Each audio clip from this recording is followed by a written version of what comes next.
আসসালামু আলাইকুম প্রিয় দর্শক, আপনারা দেখছেন আমাদের চ্যানেল ৯৬৯। আপনারা কি এই গরমে লোডশেডিংয়ে অতিষ্ঠ হয়ে সোলার সেটআপ করতে চাচ্ছেন? তাহলে আজকের ভিডিও আপনার জন্য। কম খরচে শুধুমাত্র ৪-৫টি ফ্যান, ৪-৫টি লাইট চালাবেন। এর জন্য কোন সোলার সেটআপটি ভালো হবে তা নিয়ে দুশ্চিন্তাগ্রস্ত? তাহলে আজকে আমরা আপনাদেরকে বলবো আপনার জন্য কোন সেটআপটি সবচেয়ে ভালো হবে। সবথেকে ভালো হবে ডিসি সেটআপ, কারণ ডিসি সেটআপে বিদ্যুতের অপচয় কম হয়। আমরা যখন এসি সোলার সেটআপ করি তখন সোলার ডিসি বিদ্যুৎ তৈরি করে এবং সেটা ইনভার্টারের কাছে প্রেরণ করে। ইনভার্টার সেই বিদ্যুৎটাকে এসি কারেন্টে রূপান্তরিত করে।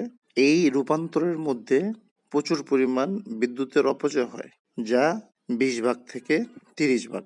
তার বিপরীতে আমরা যখন ডিসি সোলার সেটআপ করি তখন বিদ্যুৎকে রূপান্তর করতে হয় না, এর জন্য কোনো প্রকার অপচয় হয় না। আমরা যে পরিমাণ বিদ্যুৎ পাই তা সম্পূর্ণ ব্যবহার করতে পারি। যদি আপনার ঘরে টিভি, ফ্রিজ চালানোর প্রয়োজনীয়তা না থাকে তাহলে আপনার জন্য ডিসি সেটআপ হবে সবচেয়ে উত্তম। সাধারণত সোলার ব্যাটারিগুলো 5 থেকে 6 বছর গ্যারান্টি দিয়ে থাকে, কিন্তু আমরা যখন একই সোলার ব্যাটারি ইনভার্টারের মাধ্যমে ব্যবহার করি তখন সেই ব্যাটারিগুলো 3-4 বছরেই নষ্ট হয়ে যায় এবং ইনভার্টারগুলো 3-4 বছরের মধ্যেই পরিবর্তন বা নষ্ট হয়ে গেলে আবার রিপেয়ার করা লাগে। তাই লং রানে, দীর্ঘমেয়াদে আমাদের জন্য ডিসি সেটআপটাই বেশি সাশ্রয়ী। আমরা যারা কম বাজেটে কোনো একটি সেটআপ করতে চাচ্ছি এবং শুধুমাত্র লাইট ফ্যান চালাবো, তাদের জন্য সবচেয়ে ভালো হবে ডিসি সেটআপ।